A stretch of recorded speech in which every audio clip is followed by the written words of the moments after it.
Work వచ్చిన తర్వాత కనీసం ఇంట్లో కనీసం అరే చిన్న చిన్న ఇష్యూస్ రా బాయ్, నేర్పించుకోవాలా ఈ అవన్నీ భార్యకి? చిన్న చిన్న ఇష్యూస్. దాని గురించి మనుషుల్ని వింటానంటుందిగా. వాటి గురించి మీరు ఈ షో వరకు రానే అక్కర్లే, ఇద్దరు కూర్చొని ఒక గంట మాట్లాడుకుంటే ఆ సరిపోయేది. మాత్రం దాని గురించి మీ అమ్మ ఏమొచ్చి నేను చంపేస్తుంది, ఫోటో పెట్టేస్తుంది, దండేసేస్తుంది. ఇప్పుడు నేను ఆమెకి ఏం సమాధానం చెప్పాలో తెలియదు. ఏం సమాధానం చెప్పాలి? మేము చెప్తాం మీ అమ్మకి సమాధానం. రామన్న ఆమె నిన్నలాగా మొన్న వచ్చింది నా, నేను ఫ్యామిలీని మొత్తం వదిలేసుకొని వచ్చిన నీకోసం. నేను రాలేదా నీకోసం? మీరు వచ్చే మరి మీ ఫ్యామిలీ వాళ్ళనే కదా ఇప్పుడు ఇంత దూరం వచ్చాము. ఏ వెంకటేష్, ఆ అమ్మాయికి ఏం వెంకటేష్, ఆ అమ్మాయికి ఏం సమాధానం చెప్పక్కర్లేదు. ఆ అమ్మాయి క్లియర్ గానే ఉంది, నా దారిని నేను పోతానని చెప్పి. ఇంక లెక్క తేల్చుకోవాల్సింది మీ ఇద్దరే. నువ్వు చెప్పినట్లే వింటాను, నువ్వు ఎట్లా చెప్తే అట్లే చేస్తాను. నీకు వంట నచ్చకపోతే మళ్ళీ చేస్తాను, బాగా చూసుకుంటాను. ఇష్టపడి పెళ్లి చేసుకున్న అమ్మాయికి నేర్పించుకోవాలా లేకపోతే నువ్వే నేర్చుకోవాలి? ఈ రోజుల్లో అలాగే ఉంది పరిస్థితి. మాత్రం దానికి ఫోటోలకి దండలు వేసుకుంటారా? అదంతా నాకు తెలియదు కదండి మేడం. అసలు మీరు కాదు వెంకటేష్, అంతా మీ కాన్స్పిరసీ మీరిద్దరూ అరగంట ప్లాన్ మాట్లాడుకొని చేసి అదో అయిపోయేది. డ్రామాలు ఆడి ఇక్కడికి వచ్చి షో ఆఫ్ ఇవ్వకయ్యా. మీ అమ్మని కూడా అసలు ఇక్కడ తీసుకొచ్చి కూర్చోబెట్టాలి. అసలు సమాధానం ఆవిడ దగ్గర నుంచి లాగేవాళ్ళం. ఈ మనుషులు చంపేయటం ఏంటో, ఈ మళ్ళీ దొంగ పెళ్లిలు చేయటం. దండలేయటం ఏంటో. ఇక్కడ బేసికలీ ఏంటంటే మేడం, వెన్నెల ఒకటమ్మా క్లియర్. ఇక్కడ ఇదంతా పరిస్థితికి ప్రధానంగా రావడానికి కారణం ఏంటంటే, ప్రేమించడం అనేది తప్పు కాదు, ఎప్పుడు కూడా మేము ప్రేమను వ్యతిరేకించలేదు.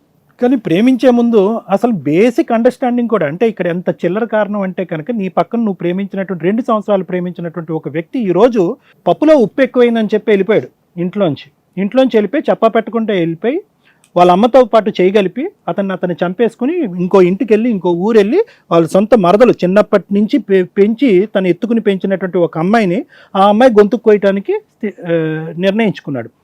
అంటే ఈ మాత్రం వ్యక్తిత్వం మనకు అర్థం కాదా? ఈ మాత్రం ఒక వ్యక్తి యొక్క వ్యక్తిత్వం మనం అర్థం కాదా? తర్వాతే మనం తెలుసుకుంటాం, రెట్రోస్పెక్టివ్గా వెనక్కి తిరిగి నేర్చుకోవాల్సినంత అవసరం ఉందా? ఇది నెంబర్ 1 పాయింట్. ఇలాంటి ఆడపిల్లలకి, ఎవరైనా ప్రేమించి పెళ్లి చేసుకున్న ఆడపిల్లలకి ఈ వేదికగా నేను చెప్పాలనుకుంటున్నాను. ఇది నెంబర్ 1. నెంబర్ 2 ఏంటంటే, తల్లిదండ్రులు యూజువల్గా ఇలాంటి వాటికి ఒప్పుకోకపోతే దానికి కారణం ఏంటంటే కనుక, ఇలాంటి పరిస్థితులు వస్తాయని చెప్పి వాళ్ళ ఆలోచన, వాళ్ళ అనుభవం, వాళ్ళ వయసు బట్టి ఎంతో కొంత ఒక లెక్క అనేది వాళ్ళ దగ్గర ఉంటుంది. దానివల్ల ఏమంటుందంటే, అమ్మ నీ గురించి మాకు బాగా తెలుసు, నీ జడ్జ్మెంట్ గురించి మాకు బాగా తెలుసు, బహుశా నువ్వు అంత నిర్ణయం తీసుకునేటటువంటి కెపాసిటీ నీకు లేదు అనేటటువంటిది ఈ భూప్రపంచం మీద ఎవరికైనా బాగా తెలుసుంటే కనుక అది నీ తల్లిదండ్రులు. వాళ్ళ మాట కొట్టిపారేశాం. ఎందుకు నేను ఈ మాట పదే అంటున్నానంటే, ఒకప్పుడు పూర్తి స్థాయిలో కాకపోయినా కొంత దూరం అయినా కూడా నీ తల్లిదండ్రులు ఈరోజు నీతో పాటు ప్రయాణం చేసుంటే కనుక వాడిని చెమడా ఒలిచి ఉండేవారు, తలకిందలు ఏలాడదీసి ఉండేవారు. ఎవరున్నారు నీ సపోర్ట్? చంటి బిడ్డని నేర్చుకుని అక్కడికి వెళ్తావు, ఊరు వెళ్తావు, అక్కడేమొచ్చి మీ అత్తమ్మ ఏమొచ్చి ఫోటో తీసి నీ నేతి మీద ఒక పెద్ద టోపిక్ పెట్టి నిన్ను మోసం చేసి మళ్ళీ ఇంకో పెళ్లి చేసి, ఎన్ని మోసాలు వచ్చు. అంటే ఒక వ్యక్తి ఇన్ని విధాలుగా మోసపోవటానికి ఒక అవకాశం ఉంటుందా అనేటటువంటిది ఇందాక నీ కథ వింటుంటే నాకే ఆశ్చర్యంగా అనిపిస్తుంది. ఎందుకంటే కనుక ఇది మెయిన్గా పెట్టకుండా పెళ్లి చేసుకోవటం, తల్లిదండ్రుల అంగీకారం లేకుండా ముందుకెళ్ళటం. ఇప్పటికీ కూడా పెళ్ళి ఇన్ని సంవత్సరాలు అయినా కూడా, 1.5-2 సంవత్సరాలు అయినా కూడా తల్లిదండ్రులు నీతో పాటు లేకపోవటం, అనాథగా మీ భర్త నిన్ను అలా వదిలేయటం, పెట్టకుండా వెళ్ళిపోవటం, ఈ మొత్తం దాంట్లో నీకు ఒక డిప్రెషన్లోకి వెళ్ళటం, ఫోన్ చేసినా నీ భర్త ఫోన్ ఎత్తకపోవటం, అడ్రస్ ఎక్కడో తెలియకపోవటం. ఈ మత్తులో ఏమైంది అంటే కనుక, నువ్వు ఏం చేస్తున్నావు అనేటటువంటిది నీకు చెప్పేటటువంటి వాళ్ళు లేరు, నువ్వు ఆలోచించేటటువంటి పరిస్థితి కూడా లేకపోవటం ఇక్కడ ప్రధానమైనటువంటి అంశం. తద్వారా ఏమైందంటే, నువ్వు అక్కడికి వెళ్ళావు, పెద్ద రకంగా ఆవిడ ఒక నాటకం ఆడింది, మీ అత్తమ్మ ఒక పెద్ద జగన్నాటకం ఆడింది. బహుశా నువ్వు సెట్ మైండ్ స్టేట్లో ఉన్నా, లేదంటే నీతో పాటు ఎవరో ఒకరు నీ వెనకతలు నిలబడినటువంటి ఒక వ్యక్తి ఉంటే కనుక, ఆమె దొంగ నాటకం ఆడుతుంది, ఇది కరెక్ట్ వ్యక్తి కాదు, ఇది మోసం చేస్తుంది, దీనికి సంబంధించినటువంటి పూర్వపరాలు కనుక్కుందాం అనేటటువంటి వాళ్ళు ఎవరైనా పెద్దలు ఉంటే కనుక అది మీ తల్లిదండ్రులు ఉండేవారు, ఇంత నాటకం ఆడేటటువంటి పరిస్థితి ఉండేది కాదు. కానీ ఆవిడ ఏం చేసింది? మొగుడిని చంపేసింది. ఆఖరికి నువ్వు బయటికి వెళ్ళి మా ఆయన చచ్చిపోయాడా బతుకున్నాడా అని చెప్పి అడిగేటటువంటి పరిస్థితి కూడా లేకుండా చేసింది, ఇంట్లోంచి బయట పోనివ్వలేదు. ప్లస్ ఏంటంటే కనుక, రేపో మాపో నా కొడుకు మళ్ళీ ఆ అమ్మాయిని తిరిగి ఇక్కడ వెనక్కి వస్తాడు, 2వ పెళ్లి చేసుకుని వస్తాడు అని చెప్పి మళ్ళీ నువ్వు ప్రశ్నించకుండా నీ నోరు మూయించడానికి ఇంకో పెళ్లి చేసిన. అంటే ఎన్ని దఫాలు నువ్వు మోసపోయావు అనేటటువంటిది ఒకసారి నీకు లెక్క చెప్తున్నా. దీని అంతటికీ ప్రధానమైనటువంటి కారణం ఏంటంటే, అమ్మా ఏంటి పరిస్థితి జరుగుతుంది, ఇక్కడ ఏం జరుగుతుంది అని అడగటానికి నీ వెంటూ ఉండేటటువంటి ఒక తల్లి అనేటటువంటి క్యారెక్టర్, లేదంటే నాన్న ఏం జరుగుతుంది అనే తండ్రి అనేటటువంటి క్యారెక్టర్ లేకపోవడం ఈరోజు నువ్వు చేసుకున్నటువంటి దురదృష్టకరమైన పరిస్థితి.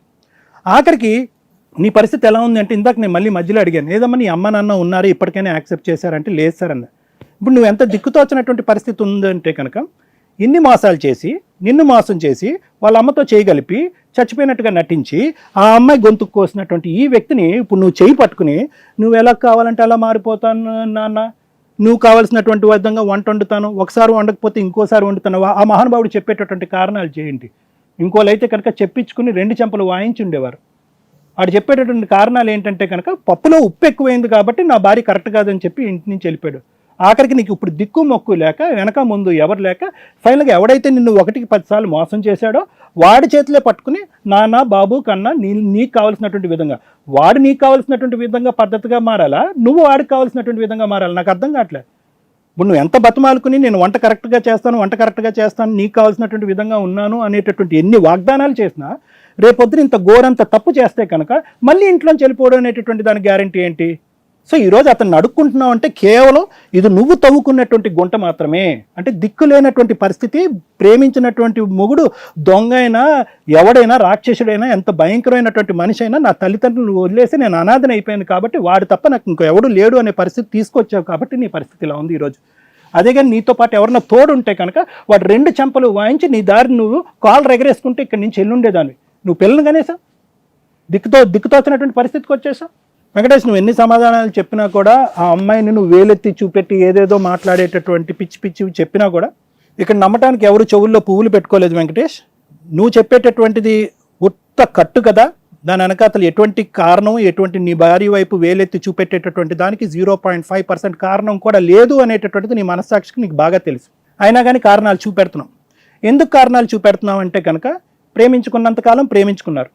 పెళ్లి చేసుకునేటటువంటి క్రమంలో ఎప్పుడైతే మీ తల్లిదండ్రులు ఒప్పుకోలేదో అప్పటి నుంచే నీ మనసు, నీ ఆలోచన శైలి మారటం మొదలుపెట్టింది. నువ్వు మీ మదర్తో కంటిన్యూస్గా కాంటాక్ట్లో ఉన్నావు కాబట్టి ఈ అమ్మాయిలో ఏవో లేనిపోని వంకలన్నీ చూపెట్టి మొబైల్ చూస్తుందో, యూట్యూబ్ వీడియోస్ చూస్తుందో, వంట సరిగా చేయట్లేదు అని చెప్పి చెప్పా పెట్టకుండా కన్న కూతురు అనేటటువంటి కనికరం కూడా లేకుండా నువ్వు అక్కడికి వెళ్ళిపోయావు. నీకు మొదటి నుంచే నీ మరదల మీద, ఆ అమ్మాయి మీద కన్నుంది. ప్రేమించినటువంటి అమ్మాయి కావాలి ప్లస్ పెద్దలు నచ్చినటువంటి ఆ అమ్మాయిని చేసుకోవాలనేటటువంటి యాంగిల్తో నువ్వు అక్కడికి వెళ్ళిపోయి ఆ అమ్మాయితో కాంటాక్ట్ అనేది పూర్తిగా కట్ చేసేసుకుని మీ అమ్మ చెప్పినట్టుగా చచ్చిపోయినట్టుగా నటించి అక్కడికి వెళ్ళి ఆ అమ్మాయి గొంతుకు కోసారు. నాకైతే మాత్రం ఇదంతా జగన్నాటకం లాగానే అనిపిస్తుంది. అంటే ప్రేమించటానికి, అనుభవించటానికి ఒక అమ్మాయి కావాలి, పెద్దలు అంగీకరించకపోతే కనుక కట్న కానుకలు ఇచ్చి దర్జాగా పెళ్లి చేసేటటువంటి చిన్నప్పటి నుంచి పెంచినటువంటి ఇంకో అమ్మాయి కావాలి. సో ఇక్కడ వెంకటేష్ చెప్పినటువంటి కారణాలకి నిజంగా భార్యాభర్తలు కొట్టుకుని విడిపోతే కనుక ప్రపంచంలో 90% కాపురాలన్నీ కూడా విడాకుల వరకు వెళ్ళిపోవాలి. సో అతను చెప్పేటటువంటిది కట్టు కదా వెంకటేష్, అది నేను నమ్ముతున్నాను, అందరూ నమ్ముతారు. సో కాబట్టి ఇప్పుడు నేనేమంటున్నానంటే వెంకటేష్, నిజంగా ఇక్కడ మారవలసినటువంటి వ్యక్తి ఎవరన్నా అంటే కనుక మీ భార్య వచ్చి నేను మారిపోతాను, నీకు తగినట్టుగా నేను ఉంటానని ఆ అమ్మాయి అంటాం కాదు, నువ్వు అనాలి. ఇక్కడ నువ్వు 2 చెంపలు వాయించుకుంటూ నేను తప్పు చేశాను, నేను కక్కుట్టుపడ్డాను, నేను అన్ఎథికల్గా ప్రవర్తించాను, ఇన్హ్యూమన్గా ప్రవర్తించాను, నా ప్రవర్తన కరెక్ట్ కాదు అని నువ్వు అంటేనే ఈరోజు ఈ అమ్మాయి నమ్మకంగా నీతో పాటు రావచ్చు. లేదంటే రేపొద్దున మళ్ళీ ఇదే పరిస్థితి, ఇలాంటి వేదిక మీదే మళ్ళీ ఆ అమ్మాయి వాళ్ళ కూతురుని ఎత్తుకుని కూర్చునేటటువంటి పరిస్థితి వస్తుంది. ఎందుకంటే ఇప్పటికీ కూడా నీలో కంప్లీట్ అండ్ ఎథికల్ పరమైనటువంటి మార్పు రాలేదు అనేది నా అభిప్రాయం. ఇంక ఇక్కడ వీళ్ళిద్దరి గురించి చెప్పడానికి మనకి ఏమీ లేదు మేడం, ఎందుకంటే ఇద్దరు బక్రాలే. ఇక్కడ ఈ అమ్మాయి సరిత ఏమో వచ్చి ఆబ్వియస్లీ ఏంటంటే ఒకే చిన్నప్పటి నుంచి భర్త మామయ్య బావ అవుతాడు, ఇతను చిన్నప్పటి నుంచి నన్ను ఎంతో అల్లారు ముద్దుగా పెంచాడు కాబట్టి ఏంటంటే మా తండ్రి తర్వాత అంత బాగా చూసుకునేటటువంటి వ్యక్తి, మా ఇంట్లోనే ఉండేటటువంటి వ్యక్తి నాకు దొరకటం నా అదృష్టం అనేటటువంటి విధంగా ఆ అమ్మాయి చేసుకుంది. ఆబ్వియస్లీ ఇక్కడికి వచ్చాక ఆ అమ్మాయి నిజాలు ఏంటి అన్నది ఆ అమ్మాయికి తెలిసింది. కాబట్టి ఇటువంటి చండాలం, ఇటువంటి దరిద్రులను నేను కంటిన్యూ అవుతూ నా జీవితం నాశనం చేసుకోవటం నాకు ఇష్టం లేదు అని చెప్పి చాలా తొందరగానే ఆ అమ్మాయి కనువిప్పు కలిగిందని నాకు అనిపిస్తుంది. మంచి నిర్ణయం తీసుకుంది. మోసపోయింది అనేది కరెక్టే.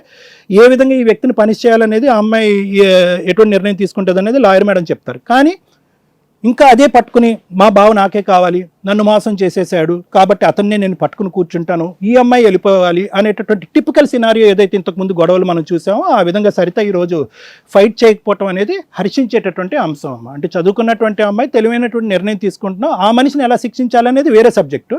కానీ ఈ జీవితాన్ని ఇతనితో పాటు ప్రయాణం చేస్తూ సర్వనాశనం చేసుకోవటం అనేది నాకు ఇష్టం లేదు అనేటటువంటి తీసుకునేటటువంటి మంచి నిర్ణయం, తెలివైనటువంటి నిర్ణయం అమ్మ. ఇంకా సాయి విషయానికి వస్తే, సాయి ఇందాక చెప్పినటువంటి మాటే క్లుప్తంగా నీ జీవితం గురించి చెప్పాను. ఇక్కడ ఏమి నష్టమో, కష్టమో, మోసమో, దగా ఇవేమీ లేవు ఇక్కడ. ఓకే, నువ్వేంటంటే గుడ్డిగా ఒక అందమైనటువంటి అమ్మాయి వచ్చింది, చేసుకుందాము, ఎటువంటి ఇబ్బంది ఉండదు, ఫ్యూచర్ సెట్ అయిపోద్ది అనేటటువంటి ఉద్దేశంతో వెనక ముందు చూడకుండా ఆ అమ్మాయి వెనకాతలు ఎవరు వస్తున్నారు, ఎవరు పెళ్లి చేస్తున్నారు, నా కాళ్ళు ఎవరు కడుగుతున్నారు అనేటటువంటి బేసిక్ కాన్సెప్ట్ కూడా నువ్వు నీ తల్లిదండ్రులు ఆలోచించకుండా గుడ్డిగా పెళ్లి చేసుకోవటం అనేది ఇక్కడ జరిగింది. సో ఆబ్వియస్లీ ఇక్కడ ఏమైంది, ఆ అమ్మాయి మోసపోయింది. ఆ అమ్మాయి ఏమి కావాలని వచ్చి నిన్ను పెళ్లి చేసుకోలే. ఆ అమ్మాయిని ఇంకో ఇద్దరు పెద్ద విలన్స్ లాంటి వాళ్ళు ఆ అమ్మాయిని మోసం చేసి నీకు ఇచ్చారు కాబట్టి ఆ అమ్మాయి మోసపోయింది, నువ్వు మోసపోయింది. ఎప్పటికైనా నా జీవితం కరెక్ట్ చోట దొరికిందని చెప్పి ఆ అమ్మాయి వాళ్ళ భర్తతో పాటు వెళ్ళిపోతుంది. అతనిలో నిజంగా కనువిప్పు కలిగితే, ఒక బుద్ధి వచ్చి ఉంటే కనుక ఈ అమ్మాయితో పాటు ప్రయాణం చేస్తాడు. కాబట్టి వాళ్ళ జీవితాలను వాళ్ళు బతకని, ఎందుకంటే వాళ్ళకి ఒక చంటి బిడ్డ ఉంది. సో కాబట్టి నీ జీవితం గురించి ఎంత ఆలోచిస్తావో ఆ అమ్మాయి జీవితం అంతకంటే 10 రెట్లు ఎక్కువ ఆలోచించి మానవతా దృక్పథంతో ఆ కుటుంబాన్ని కుటుంబంగా వదిలేయాలని చెప్పి నా అభిప్రాయం. ఓకేనా? ఇది కథ జీవితం ప్రోగ్రామ్ని అందరికంటే ముందుగా చూడాలి అనుకుంటే ఇప్పుడే డౌన్లోడ్ చేసుకోండి హిట్ టీవీ యాప్, అది కూడా ఫ్రీగా. అంతేకాదు ఇందులో short news, live news, entertainment, movies కూడా ఫ్రీగా చూడొచ్చు. Thank you sir.